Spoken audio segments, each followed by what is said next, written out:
오늘은 믿음의 다이빙대에 뛰어들어라, 믿음의 다이빙대에 뛰어들어라 라는 제목으로 우리 하나님 말씀 증거하겠습니다.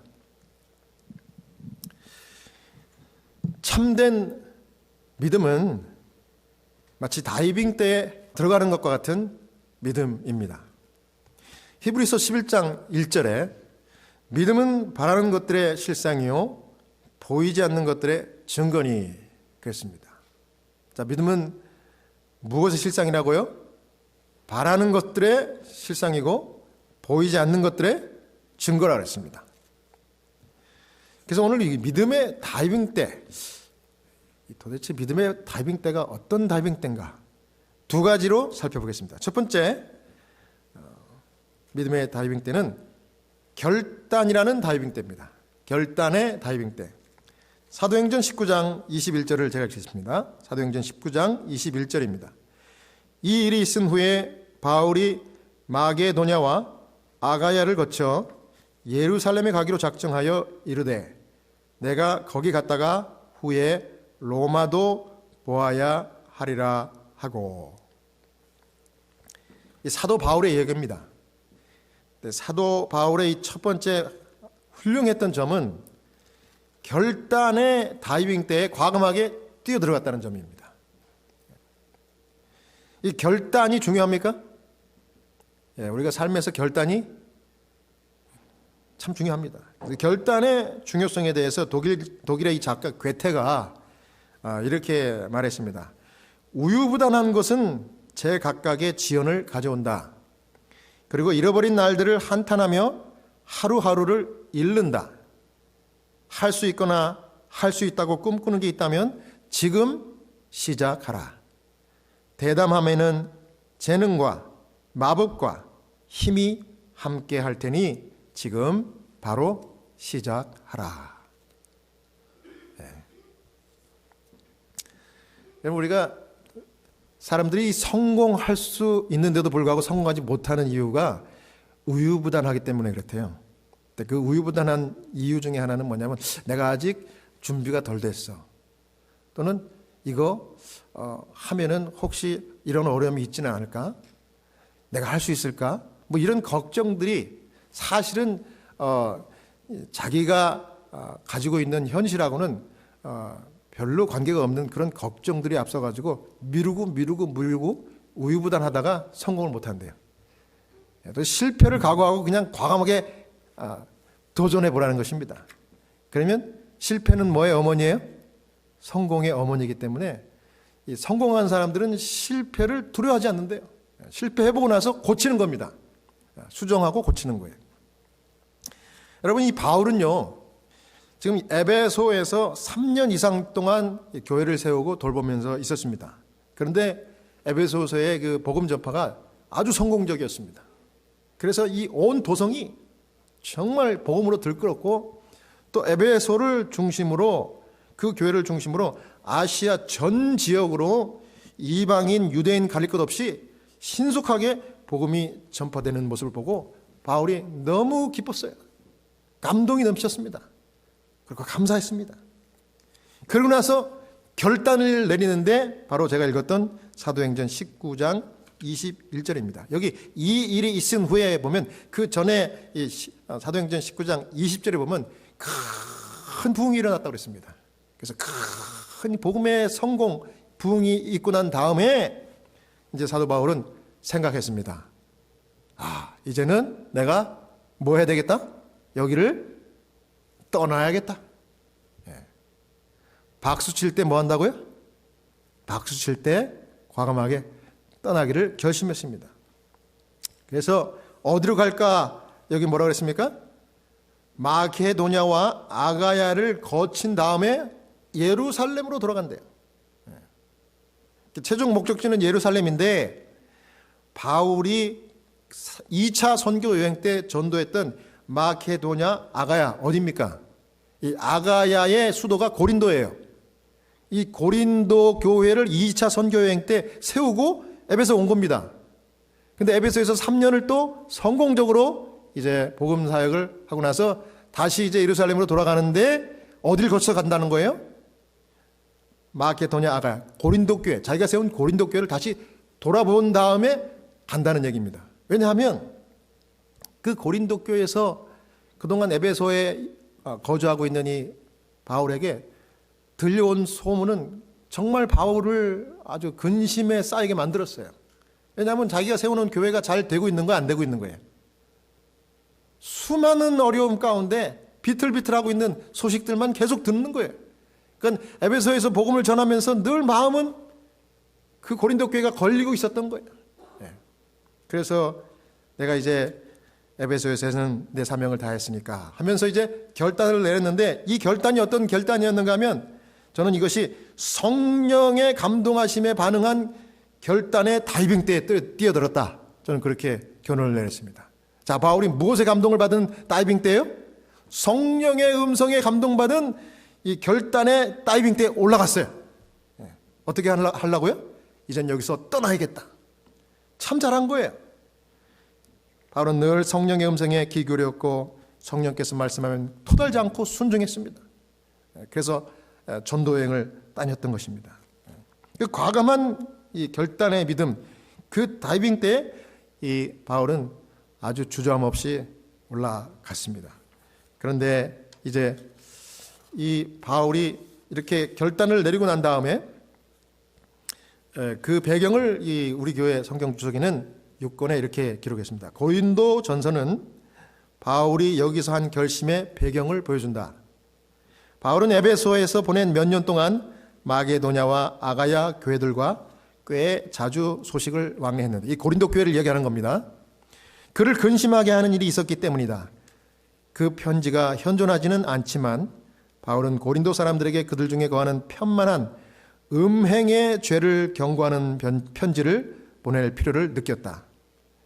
글로에의 집사람들이 분쟁 소식을 가져왔고 심각한 무질서와 교회의 징계 부재, 심지어는 근친상간 문제도 있었다. 이러한 문제들에는 바울의 직접적인 대처가 필요했다. 또한 그는 팔레스타인에 있는 가난한 유대인 그리스도인 신자들에게 보내는 이방 교회들의 기부금을 전달하기 위해 예루살렘을 다시 방문하고자 했다. 성령의 감동하심을 받고 고린도 교회가 무척 걱정이 되었습니다. 그래서 다시 고린도 교회를 방문하기로 결심했고, 그리고 이 결정으로 인한 계획을 따라서 이제 먼저 누구를 보냅니까? 자기가 신임하고 있는 두 사람을 앞서 보냅니다. 어디로 보내요? 고린도 교회로 보냈습니다. 그래서 여기 사도행전 19장 22절에 보면 자기를 돕는 사람 중에서 디모데와 에라스도 두 사람을 마케도냐로 보내고 자기는 아시아에 얼마 동안 더 있으니라. 자, 좀 이상하지 않아요? 성령의 감동으로 내가 떠나야 되겠다 결심을 정말 훌륭하게 잘했는데, 자기가 선뜻 나선 것이 아니라 자기가 신임하는 두 사람만 먼저 보낸 거예요. 그리고 자기는 어떻게 했어요? 바울은 아시아에, 이 에베소에 얼마 동안 더 있으니라.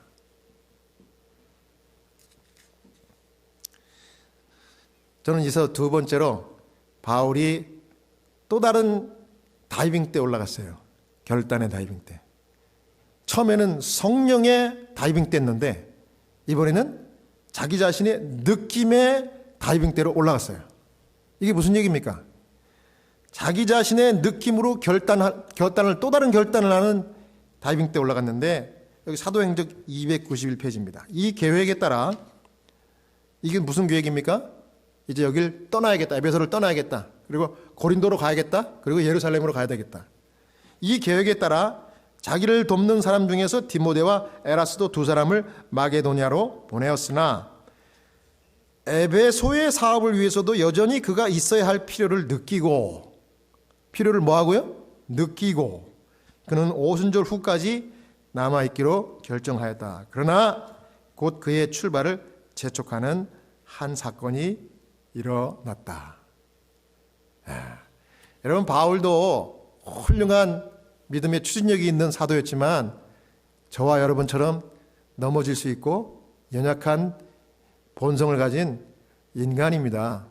그래서 성령에 충만했을 때는 과감하게 이제 손 털고 떠나자 이렇게 결심했는데, 조금 있다가 주변을 살펴보니까 자기가 이렇게 잘 되는 교회에 조금만 더 있으면 뭐 할 것 같아요? 전도 폭발이 일어날 것 같아요. 그래서 자기가 신임하는 사람을, 두 사람을 그저 앞서 먼저 고린도로 보내고, 자기는 오순절이 끝난 그때까지만 조금 더 좀 기다렸다가 내가 단돌이 잘 해놓고 가야겠다, 이런 자기의 인간적인 느낌에 기초한 생각을 한 겁니다. 그래서 또 다른 결단은 뭐예요? 반대의 결단을 했어요. 떠나는 것이 아니라 조금 더 뭐 한다? 머물러 있자. 여러분, 이것을 어떻게 얘기하면 좋겠습니까? 바울의 이러한 결단을. 좋게 얘기하면 책임감 있는 결단이죠. 왜냐하면 자기가 세운 교회고, 이 교회의 유익을 위해서 좀 더 며칠 더 머물겠다는 결단이기 때문에 책임감 있는 결단이에요. 그런데 여러분, 좀 나쁘게, 좀 부정적으로 이야기하면 무슨 결단입니까?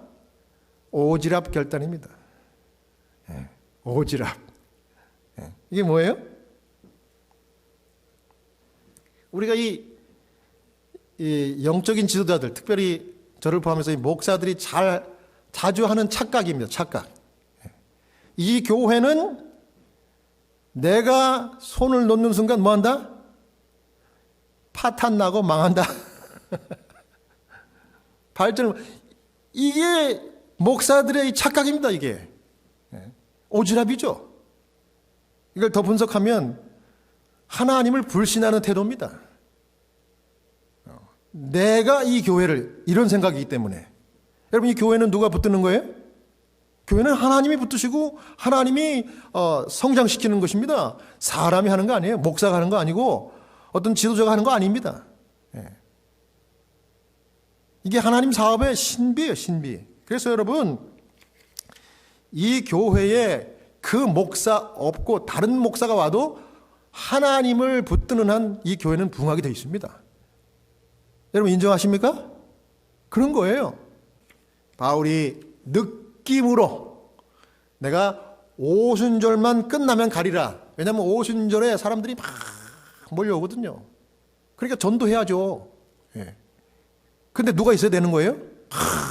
복음의 중심에 서 있는 내가 이 교회를 그때까지만 붙으면은 폭발이 일어나겠다. 폭발.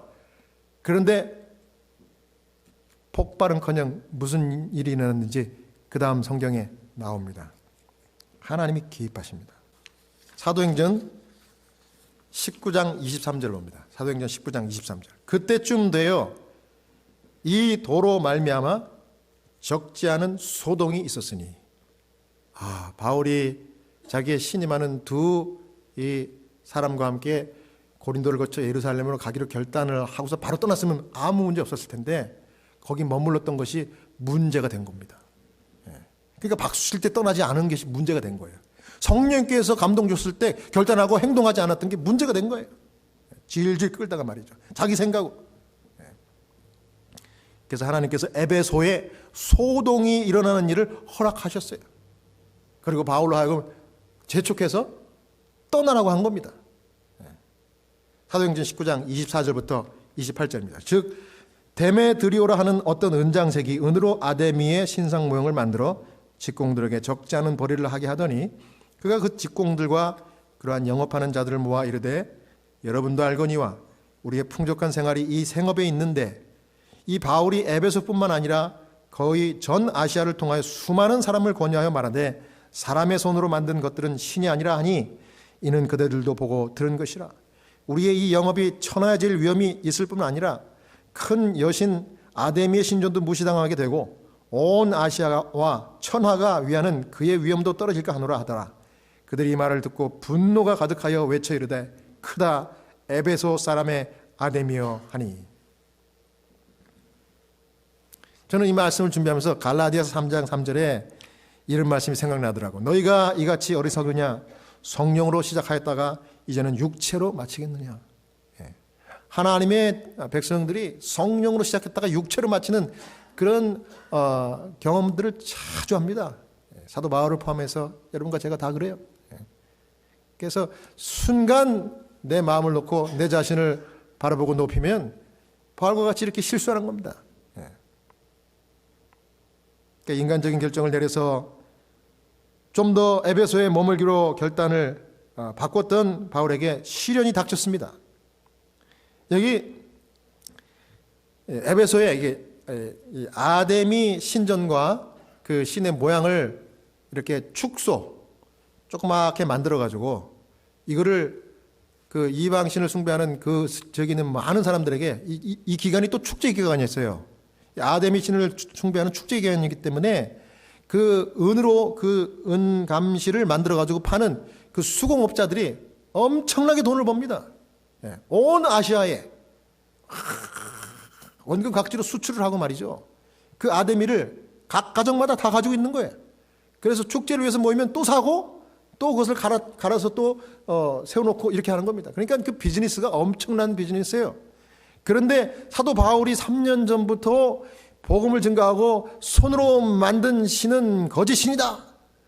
그러면서 살아있는 여호와 하나님 예수 그리스도를 증거하니까 사람들이 복음을 들으면서 이 축제 기간에 이 예배 드리러 제사 드리러 사람들이 머뭇머뭇 심지어 그리스도교로 복음을 완전히 받아들이지 않은 사람도 영향을 받아가지고 그 사람들마저도 축제에 나오지 않고 이 은감시를 구입하지 않는 겁니다. 그래서 이 매출이 급감한 거예요. 만일에 성령께서 말씀했을 때 사도 바울과 그 제자들이 바로 그 지역을 떠났다고 하면은 이런 소동이 없어질 겁니다. 그런데 인간적인 생각에 거기 며칠 더 머물면서 이제 소동이 일어났는데 이 데메드리오라고 하는 이 은장색 이 사람이 그 직공들을 다 모아가지고 이만저만 해서 우리가 지금 비즈니스가 위기 가운데 있다. 이렇게 얘기하니까 사람들이 막 옳소 분노했습니다. 그래갖고 온 도성이 막 소동이 일어납니다. 그래서 크도다 에베소 사람의 아데미여 하면서 우리의 비즈니스를 망치는 이 사도 바울을 우리가 제거합시다. 이렇게 된 거예요.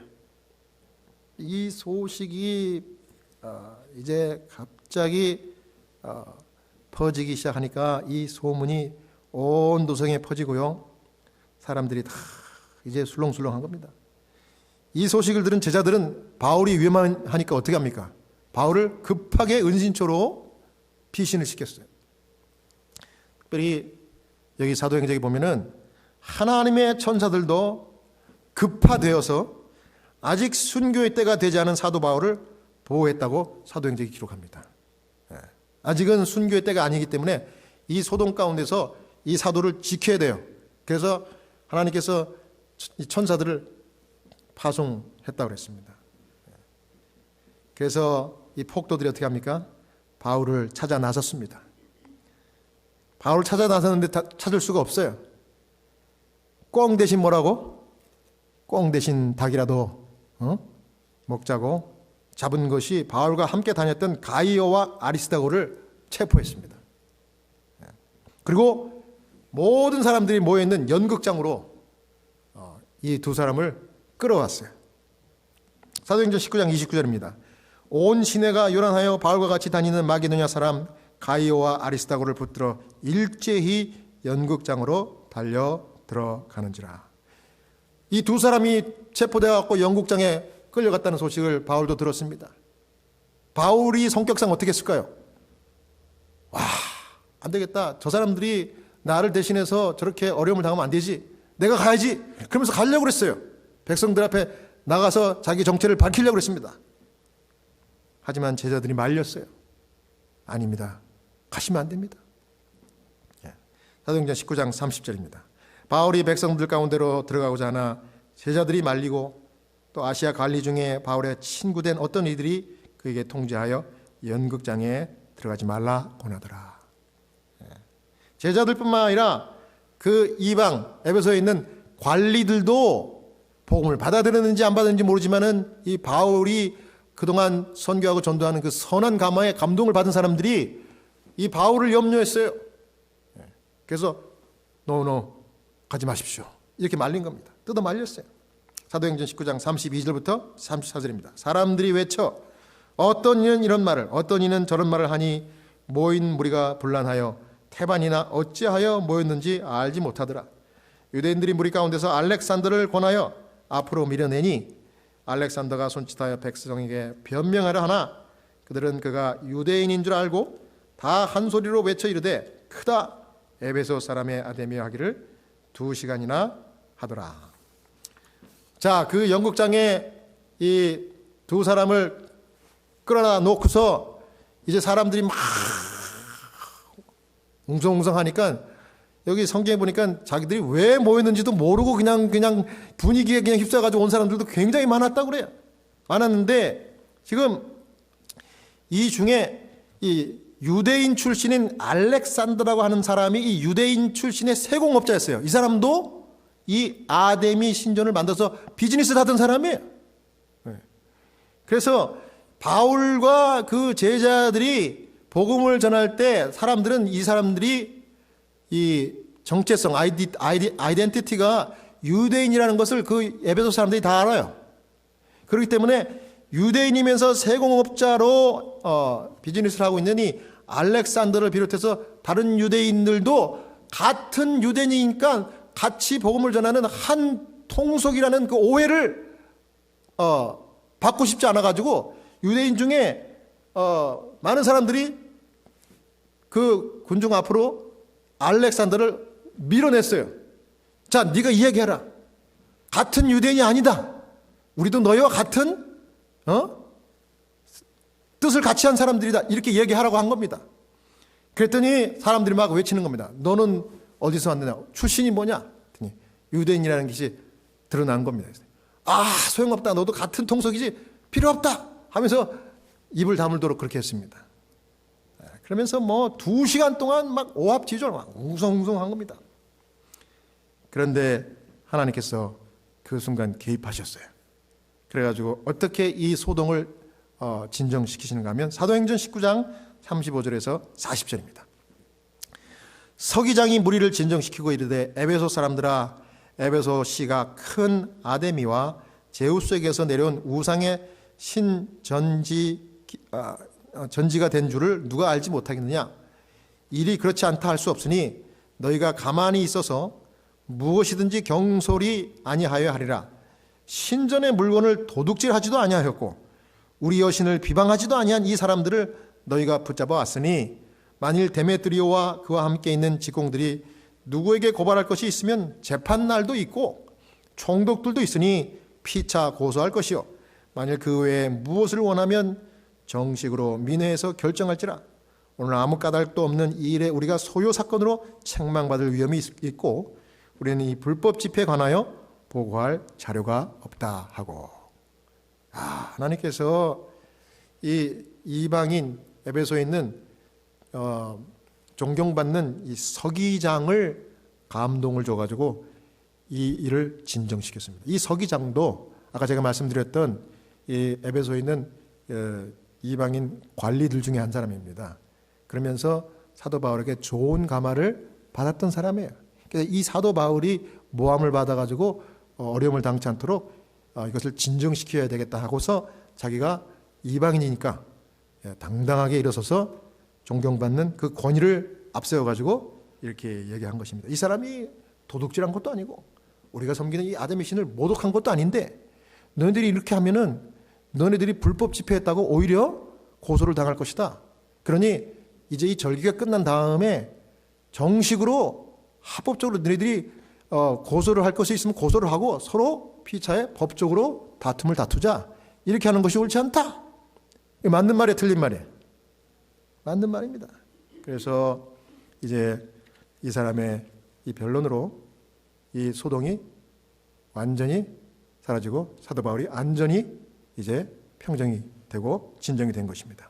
여기 사도행전 보면은 이렇게 얘기했습니다. 서기장과 그 도시에서 명예로운 직분을 가진 다른 사람들의 결정은 바울을 백성들 앞에 불법적인 행위에 대하여 무죄한 자로 인정하였다. 이것은 오류와 미신에 대한 그리스도 교회의 또 하나의 승리였다.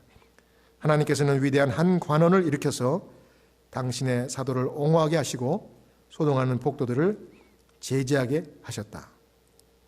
바울의 마음은 그의 생명이 보존되었고 에베소에서의 소동으로 그리스도 교회의 평판이 떨어지지 않은 데 대하여 하나님께 대한 감사로 충만하였다. 예. 바울이 소동이 지난 다음에 감사로 하나님께 영광을 돌렸습니다. 그리고 무슨 생각을 했을까요? 이 소동의 이 소용돌이에 휩싸여 있으면서 이것이 진정되기까지 한 가지 교훈을 얻었을 겁니다. 하나님의 성령의 음성에 과감하게 결정했으면 순종하고 즉시 따라되겠다. 내 생각을 보태면 안 되겠다. 그런 값진 교훈을 얻었을 것입니다. 자, 바울이 이제 그 다음에 어떻게 됐습니까? 뛰어들었던 다이빙 때는 이제 인내의 다이빙 때입니다. 자, 무슨 다이빙 때라고요? 인내의 다이빙 때. 사도행전 20장 1절입니다. 소요가 그침에 바울은 제자들을 불러 권한 후에 작별하고 떠나 마게도냐로 가니라. 에베소의 소요가 그치고 난 다음에 곧바로 바울은 고린도 교회로 출발했습니다. 그 다음에 그 이후로도 바울이 복음을 전하다가 순교할 때까지 바울은 변함없이 정말 평안할 때나 위기의 때나 인내심을 가지고 뒤로 물러가지 않고 하나님의 복음만을 끝까지 전하는 그런 다이빙 때에서 내려오지 않았습니다. 여기 사도행전에 보면 그가 세운 교회들 중 어떤 교회에서 들려오는 배도의 소식은 그를 매우 슬프게 하였다. 그는 그들을 위한 그의 노력이 헛되지는 않을까 염려했다. 그는 그의 사업을 방해하기 위하여 사용된 방법들을 알았을 때 그는 여러 날을 밤을 잠자지 않고 기도로 지새우며 생각에 골똘하였다. 계속적인 반대의 폭풍우와 원수들의 부르짖음과 동지들의 저버림 가운데서 담대한 사도도 거의 낙심하였다. 그러나 그는 십자가를 돌아보고 새로운 열심을 가지고 십자가에 못 박히신 그리스도에 대한 지식을 전파하는 일에 전진하였다. 그는 그리스도께서 그보다 먼저 밟으신 피 묻은 길을 밟고 가는데 불과하였다. 그는 구주의 발 아래서 그의 갑옷을 벗을 때까지 싸움에서 물러나기를 구하지 아니하였다. 바울이 정말 에베소에서 중요한 믿음의 교훈을 받고 그 이후로는 절대 자기의 생각을, 자기의 결단, 자기의 느낌을 따르지 않고 하나님의 성령의 음성만을 따랐습니다. 뭐 하기까지요? 복음을 전하다가 순교하기까지 그렇게 했습니다. 인내의 다이빙 때, 인내. 성도들의 인내가 여기 있나니 저희는 하나님의 믿음과 예수 계명을 지키는 자니라. 하나님의 구원의 백성들의 독특한 특성은 인내입니다. 세상이 어떠하든지 간에, 형편이 어떠하든지 간에 끝까지 견디고 참고 복음을 전하는 것입니다. 여러분, 요즘 하루하루 사는 게 정말 요즘 같으면 이 독감이 참 요즘 유행인데 저도 독감을 걸렸다가 이제 낫는데, 야, 요즘 왜 이렇게 독감이 한번 걸렸다면 보통 한 달 갑니다. 왜 이렇게 지독한지 모르겠어요. 이 세균성 독감이라는데 이런 게 코로나 이후로 변이가 되면서 온 세상 사람들을 괴롭히는 것 같아요. 근데 그 와중에 이렇게 건강하게 하나님께 예배드리고 이렇게 살 수 있는 것이 얼마나 감사하고 또 생명을 하루하루 유지하면서 사는 것이 아까 바울이 얘기한 것처럼 정말 감사한 일 아닙니까? 예. 그럼 왜 하나님께서 우리를 생명을 연장해 주시고 또 건강까지 주시는가? 여러분 그런 거 한번 생각해 보지 않으셨어요? 저는 그런 생각 요즘 많이 합니다. 특별히 지난 월요일 날 정말 충격적인 전 소식을 하나 들었는데, 제가 일하는 호스피스 직장 동료 중에 정말 젊은, 이 사람은 그 HR, 그러니까 새로 직원을 뽑고 그 직원을 또 오리엔테이션하고 이렇게 하는 정말 똑똑하고 인재 저희 호스피스에서 한 12, 13년 그렇게 하이스쿨 졸업하자마자 일했으니까 12, 13년 됐어요. 근데 그럼 하이스쿨 졸업하자 12, 13년이면 몇 살입니까? 네? 29살에 죽었대요. 이 소식을 듣고 또 더군다나 HR 직원이기 때문에 이 사람을 모르는 직원이 없어요. 우리가 직원이 한 300명 되는데요. 이 사람을 모르는 직원이 없어요. 왜냐하면 다 거쳐가기 때문에. 근데 저도 이 친구에게 처음에 이제 하야됐을 때 이틀 동안 오리엔테이션 받았어요. 너무 똑똑하고 또 착하고 너무 아주 인물도 좋고 정말 나무랄 데가 없어요. 근데 갑자기 죽었다는 겁니다. 그 왜 죽었어요? 내가 물어보니까 사람들이 쉬쉬하면서 하는 말들이 다 틀려요. 왜냐하면 너무나 젊은 사람이 죽었기 때문에 소문이 많아요. 아직도 그 사인을 모르겠는 거예요. 좀 시간이 지나면 가족들로부터 정확한 사인을 알겠죠.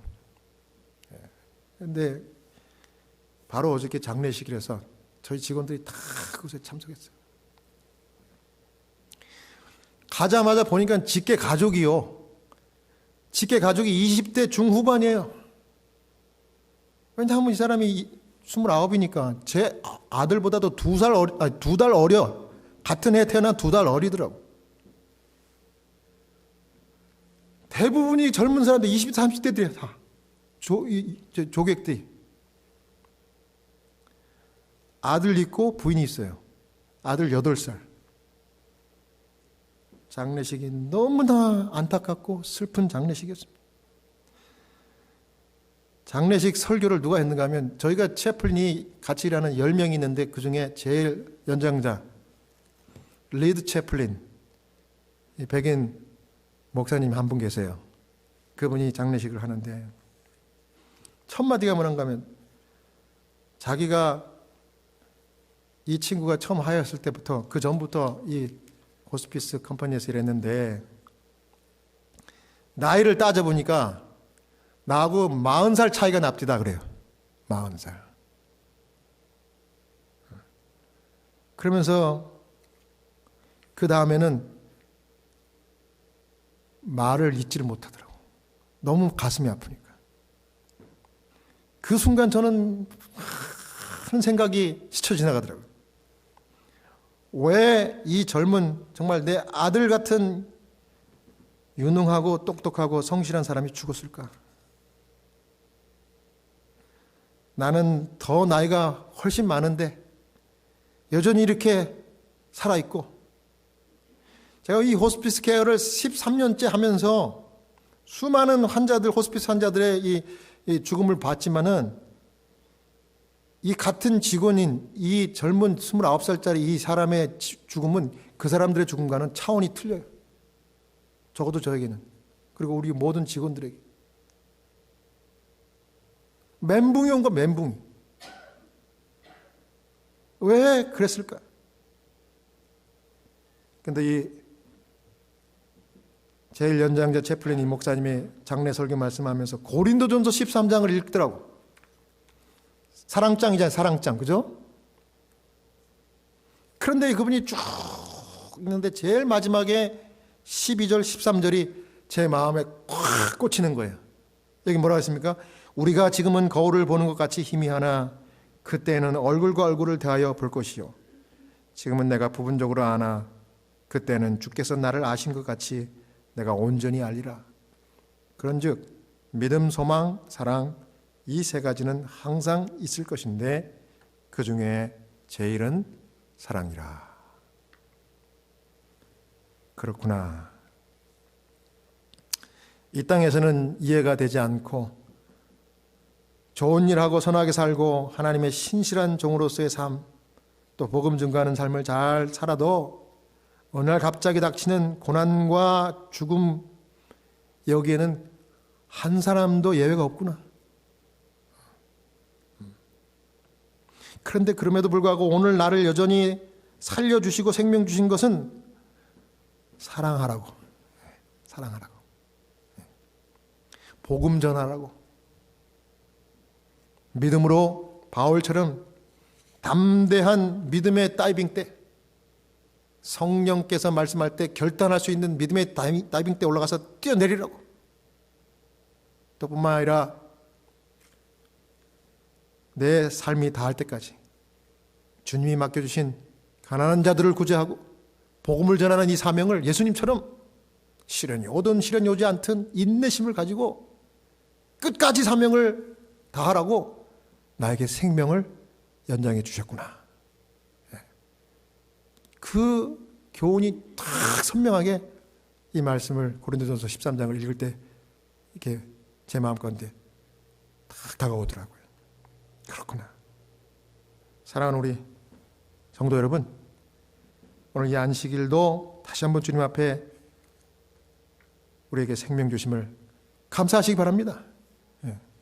사도 바울과 같이 결단, 인내의 다이빙 때 올라가서 내 생각과 내 느낌이 혹 나를 흔든다 그래도 거기 흔들리지 말고 믿음의 다이빙 때, 성령의 다이빙 때, 인내의 다이빙 때 올라갔으면은 거기서 과감하게 뛰어내릴 수 있는 진짜 하나님의 자녀들, 신실한 종들 다 되시기를 바라면서 오늘 말씀을 마치겠습니다.